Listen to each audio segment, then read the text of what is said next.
Hey, everybody, we're back. Hello, America. You can see my next guest regularly at both the Comedy Connection and Giggles in Boston. Please welcome a very funny man, Brian Kiley. Brian.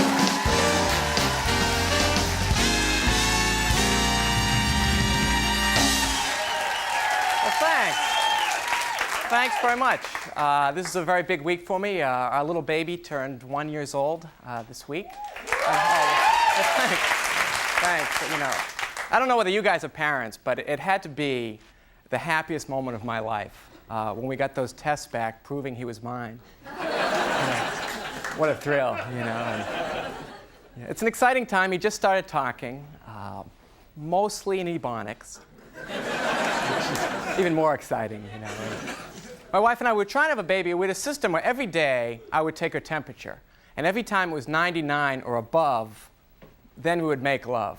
And this went on for about 3 months until she caught me stirring my coffee with the thermometer. Had a good thing going for a while there.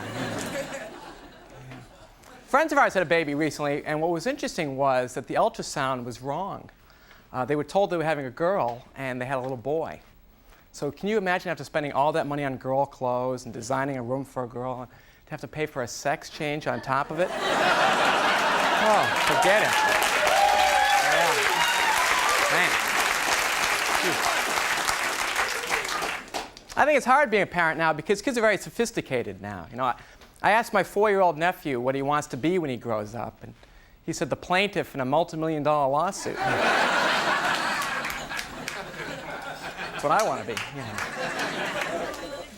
Yeah, my family, we moved around a lot growing up because of my dad, but eventually we always found him. That was good. A lot of scary things happened to me as a kid. On my 7th birthday, my mother dropped my birthday cake and the kitchen caught on fire. And she'd put those trick candles on the cake, so the fire department had to keep coming back to put the fires out.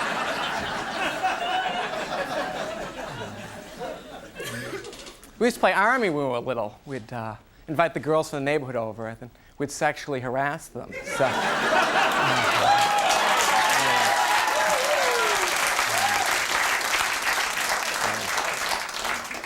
I definitely think kids today grow up a lot faster than we did. I mean, I didn't lose my virginity until I was, you know, well into my marriage. And now, you know. My wife and I, we dated for 9 years before we got engaged, one Christmas Eve. And I remember I gave her the ring right after she gave me a ultimatum. Always nice to get one of those. You know. How'd she know? You know. I'm so glad I didn't propose publicly. I was at a baseball game last summer, and this plane flew overhead with this banner that said, "Ann, will you marry me, Dave?" And apparently, Ann said no because this other plane showed up and shot the first plane down.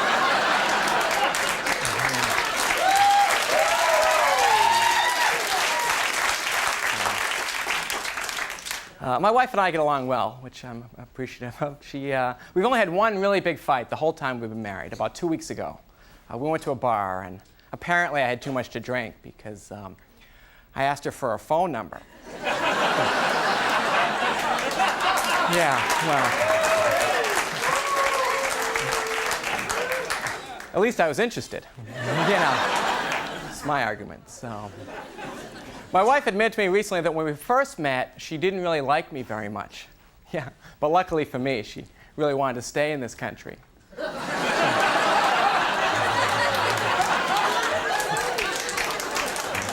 Things worked out, you know. Of course, when you're a new parent, you worry about everything. You know, we were at the doctor's the other day, and I'm like, is his penis supposed to be fully grown at his age?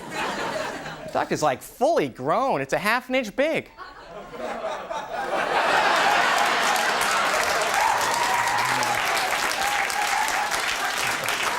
Yeah. Right. What? You know, I always get in these situations. You know, a couple weeks ago, friends of ours had a party, and right in the middle of the party, their 3-year-old daughter looks at me and goes, "You have no hair." And everyone's laughing, and I'm embarrassed, and you're so helpless in that circumstance. All I could do, and it was later on when no one was around, was take her aside and say, listen, your parents wanted me to tell you that they don't really love you. They're just pretending. Thanks very much. I appreciate it. Thanks a lot. Thanks. Thanks, man. Brian Carlin, everybody. We'll be right back.